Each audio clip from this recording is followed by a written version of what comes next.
Legal, começando esse Esporte ABC, hoje quinta-feira, dia 7 de maio.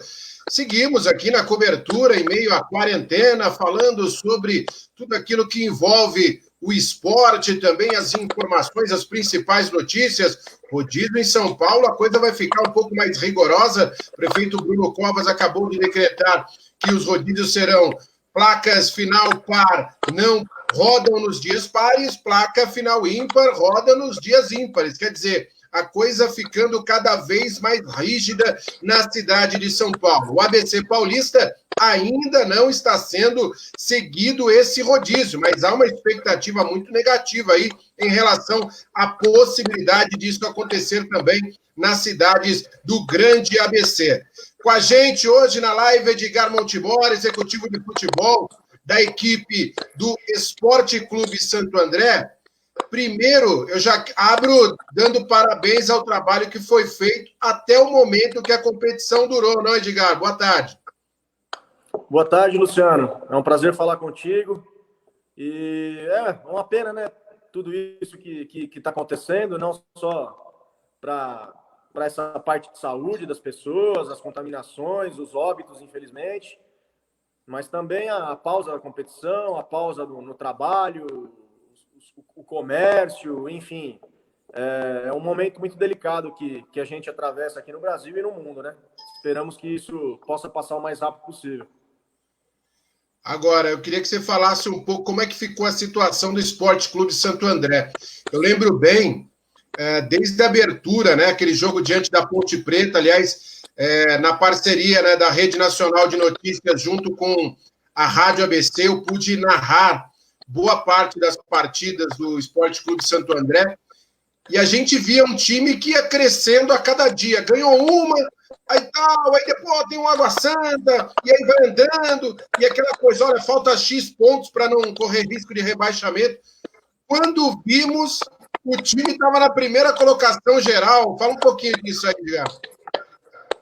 Não, é verdade. O Santo André, ele iniciou a competição com um objetivo igual a todos os outros times de menor poder financeiro. A gente começou com o objetivo de conseguir a permanência o mais rápido possível, né? A partir do momento que a gente conseguisse essa permanência, a gente pensaria em objetivos maiores, como a classificação. E isso aconteceu rapidamente. Como você disse, a gente estreou num jogo em Campinas muito difícil contra a Ponte Preta, e ali a gente percebeu que, na verdade, nos treinamentos a gente já via que era uma equipe competitiva, uma equipe que daria trabalho, mas quando terminou o jogo ali da Ponte Preta, que a gente venceu por 3-2 em Campinas, aí a gente teve a certeza e a confiança de que a gente poderia chegar mais longe, né? E aí, a partir do jogo da Ponte Preta, foram três vitórias consecutivas, fizemos 9 pontos, tivemos um jogo contra o Guarani que a gente perdeu no último lance do jogo, e depois fizemos mais 3 vitórias consecutivas novamente. A partir do momento que a gente fez os 12 pontos ali, depois do Guarani, a gente venceu um jogo, a gente escapou do rebaixamento, como eu disse no começo da minha fala, com 5 rodadas de Campeonato Paulista, o Santo André já tinha conseguido o seu primeiro objetivo. A partir daí, a missão era buscar a classificação, que estava muito próxima, faltavam 2 jogos, contra o Santos fora de casa e finalizando contra o Ituano no Bruno José Daniel, quando aconteceu aí a suspensão das partidas e da competição. Mas o Santo André estava bem perto de conseguir o seu segundo objetivo no campeonato, que era a classificação para as quartas de final. E de uma equipe que veio da Série A2, né, uma Série A2 ano passado, que o Santo André conquistou com autoridade e também com um formato muito parecido, uma arrancada de bons resultados, enfim, deixando o seu torcedor muito esperançoso.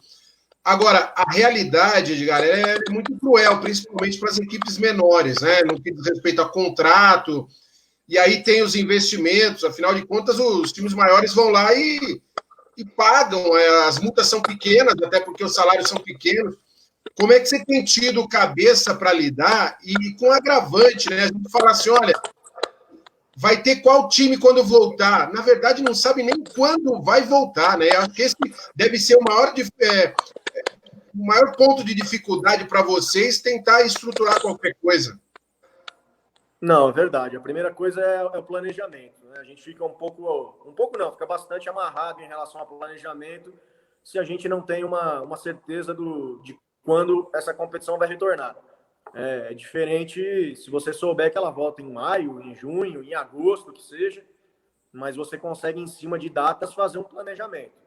Apesar disso, o Santo André também não pode ficar parado aguardando o que vai acontecer, né? Então, em cima disso, o Santo André conversou com praticamente todos os atletas do elenco e a grande maioria ali já aceitou e já acertou um acordo para quando a competição retornar, o Esporte Clube Santo André possa ter uma equipe muito parecida com aquela que terminou a competição na 10ª rodada na liderança do Paulista da Série A1. Então, o torcedor do Ramalhão pode esperar que o Santo André, no retorno, vai estar bem parecido em relação a caras e peças com aquele time que terminou a competição na 10ª rodada. Mesmo com algumas outras equipes já pensando também em Campeonato Brasileiro, você acredita nisso? Não, com certeza, até porque o Campeonato Brasileiro ele só vai iniciar quando finalizar o Campeonato Estadual. Né? Já foi dito isso pelo presidente da CBF, pelo presidente Reinaldo da Federação Paulista, outros presidentes de outras federações de outros estados também falaram a mesma coisa, e também é uma coisa é mais fácil você terminar um campeonato paulista ou um campeonato estadual, né, de outro estado, onde você faz quando você viaja, você faz isso de forma de ônibus, né, de modo rodoviário, e o Campeonato Brasileiro já não. O Campeonato Brasileiro já vai ter a dificuldade de você também precisar, nas viagens de avião, na ida para outros estados. Então, eu acho que é muito mais simples o início do Campeonato Estadual, o início não, né? O reinício e o seu término, para depois as competições nacionais começarem. Diante disso, os jogadores vão precisar terminar os estaduais para depois, sim, acertar com as equipes aí de Série A, B, C e D. Agora, Edgar, é lógico que quando você está numa competição, sendo qualquer o seu tamanho, né, qualquer a sua pretensão, lógico, quando a gente está no início, você faz um planejamento ali, almejando o que parece mais racional. Mas com essa realidade, com o foco das principais equipes, que com certeza mexeu demais, você acha que, de repente, efetivamente, Santo André, assim que a competição for retomada, ele volta também com esse status de ter condições de almejar título? Porque a gente sabe que algumas grandes equipes, por mais que elas tenham grandes elencos, mas elas falam muito sobre testes durante o campeonato estadual. E a equipe do Santo André sabe que esse é o grande momento do ano, né? Então, não é nada utópico sonhar em um título, não. Não, o Santo André, como eu disse na primeira fala, ele colocou alguns objetivos para o seu elenco. Né? Lógico que a gente não iniciou a competição com o objetivo de ser campeão. Né? O objetivo de ser campeão vai ser ali para São Paulo, Palmeiras, Corinthians e Santos. Né? Então, é quase obrigação, né? Isso, é até uma obrigação. Mas para o Santo André a gente prefere, é o mais correto, você colocar metas, objetivos pequenos para que a gente vá alcançando aos poucos e assim talvez chegar num objetivo maior. Primeiro objetivo, permanência, conseguimos com 5 rodadas. Agora o Santo André foca na busca pela classificação, que estava muito próxima, mas não estava conquistada ainda. A classificação, matematicamente, o Santo André ainda precisava de alguns pontos ali em relação aos seus adversários diretos dentro do grupo, Palmeiras e Novo Horizontino. Ou contar ali com uma derrota do Novo Horizontino, que já classificaria o Santo André. Então, retornando à competição, o Santo André tem esses 2 jogos como objetivo para conquistar a classificação. A partir daí, Luciano, aí eu vejo sim, Santo André classificando, o nosso objetivo vai ser sim buscar o título, né? Por que não? Vão ser 8 equipes que vão buscar o título. Agora me fala uma coisa, lógico que você tem conversado isso com o presidente Sidney, enfim, com os outros diretores. Como é que tem sido a conversa, a negociação também com os parceiros, né? Enfim, os patrocinadores, aqueles que dão suporte, na verdade, lógico que a verba da emissora de TV, que é passada através da Federação Paulista, mas Santo André tem alguns parceiros importantes. Vocês têm dialogado, têm feito um refinanciamento sobre isso? Luciano, essa parte de relação direta com as empresas parceiras do Santo André, ela é feita diretamente pelo presidente, pelo Emerson, pelo Celso. Eu não sei te posicionar objetivamente e com detalhes essas conversas. Mas o que eu posso te dizer é que o Santo André entende, né, o momento que a gente vive, que todos vivem, né? Todas as empresas, sejam elas grandes ou pequenas, todas as pessoas, comerciantes ou pessoas que são registradas, todo mundo enfrenta problemas por conta dessa pandemia, problemas em relação à economia, ao trabalho, à entrada de dinheiro, a vendas.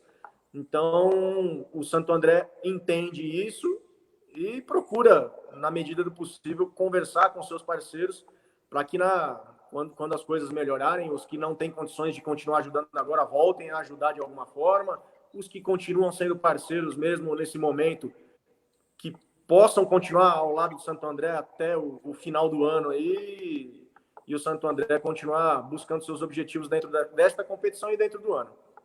A gente viu que algumas equipes, né, já começaram a retomar a atividade, mesmo que de uma forma remota, com os atletas. Qual que é a agenda do Santo André em relação a isso? O Santo André ele continua com a comissão técnica liderada pelo Paulo Roberto, preparador físico o Newton, continua passando os treinamentos diários aí para os atletas que já toparam, né, já fizeram um acordo para retornar assim que a gente tiver uma data. Então, os atletas do Santo André continuam treinando e sendo monitorados pela comissão técnica do clube. O treino presencial ainda deve demorar um tempo, né? O treino presencial, a gente ainda não tem uma data. Vamos aguardar amanhã o governador João Dória falar, né? Ele ficou de falar algumas coisas aí no dia 8, em relação a talvez uma abertura gradual. A gente também começa a ver os casos aumentando, então a gente fica com bastante dúvida, né? Vamos aguardar amanhã. Por enquanto, pelo menos na cidade de Santo André, na cidade de São Paulo e na região, é proibido os treinos, e o Santo André está cumprindo e vai continuar cumprindo as determinações do poder público. Você viu que semana que vem a gente já tem jogo no campeonato alemão, né? Volta ao campeonato alemão. Como é que você está avaliando tudo isso? São realidades diferentes, né, Luciano? Nós estamos falando da Alemanha, um dos países mais desenvolvidos do mundo, seja na parte econômica, de saúde, de planejamento, de infraestrutura. É outra realidade. A gente só fica com inveja, não só pelo retorno do futebol, não, né? Lógico que a gente, por trabalhar com futebol, a gente quer que o futebol retorne, mas a gente fica mais com inveja em relação à forma como a Alemanha trata desse problema, como ela lidou e como ela está já passando esse problema, enquanto o Brasil, infelizmente, por tudo que aconteceu no passado em todos os estados, ainda continua brigando e brigando feio para que as coisas melhorem, né? Legal. Edgar, para a gente fechar, eu queria te perguntar uma coisa. Lógico que ainda não tem nada definitivo, né, em relação à Federação Paulista de Futebol, mas as informações dão conta que mesmo as atividades esportivas voltando, vai demorar ainda um bom tempo para se ter torcida novamente no gramado, né? Torcida novamente nos estádios. E o Santo André tem um torcedor apaixonado que vai, que ajuda. O que você pode falar para esse torcedor do Ramalhão que está carente do time? Não, isso aí é uma realidade mesmo, Luciano. O retorno às competições, com certeza, se dará com portões fechados por tudo que envolveria você fazer aí umas quartas de finais de competição com 30, 40 mil pessoas dentro de um estádio de futebol, e as pessoas indo para o estádio em ônibus, metrô, enfim, acho que é irresponsável esse tipo de coisa, no mínimo, né? Então, para o torcedor do Ramalhão, primeiro que, mesmo que se pudesse ter torcida no estádio, o torcedor do Ramalhão não teria o seu estádio para acompanhar, né? O Bruno José Daniel hoje tem um hospital de campanha, abriga um hospital de campanha dentro inclusive do gramado, e serve aí de apoio no combate à contaminação da Covid-19. Mas o que eu posso falar para o Ramalhão é que ele pode continuar acreditando numa boa competição assim que a gente tiver esse retorno, que o Santo André vai voltar forte e quem sabe aí a gente não consiga dar um presente para o torcedor do Santo André para minimizar essa impossibilidade dele estar presente no estádio, mas que ele possa comemorar algo maior aí que ninguém esperava, pelo menos não no início da competição, no final do Campeonato Paulista. Legal, Edgar, queria te agradecer aí, agradecer também o Departamento de Comunicação do Santo André, sempre muito solícito com a gente. Desejar boa sorte aí, que todos fiquem em casa nesse momento e quando voltar que a gente possa estar junto, acompanhando as grandes glórias aí do Esporte Clube Santo André. Obrigado mesmo e saúde para você, viu? Eu que agradeço, Luciano. Faço das suas palavras a minha, que todos possam se cuidar dos seus familiares, dos seus amigos, daqueles que a gente gosta. E que eu tenho certeza que daqui a pouco todo mundo vai estar junto novamente, cada um no seu setor, trabalhando, e a gente que faz futebol, dando futebol aí para a população que também está sentindo falta. Agradeço mais uma vez o convite, Luciano. Um abraço para você. Legal. Valeu, muito obrigado, Edgar Montemor, executivo de futebol do Santo André, batendo um papo com a gente, falando um pouco da situação do Ramalhão em meio à disputa aí do Campeonato Paulista e esses problemas envolvendo a pandemia do coronavírus. Grande abraço para vocês. Valeu, galera. Valeu, Brasil.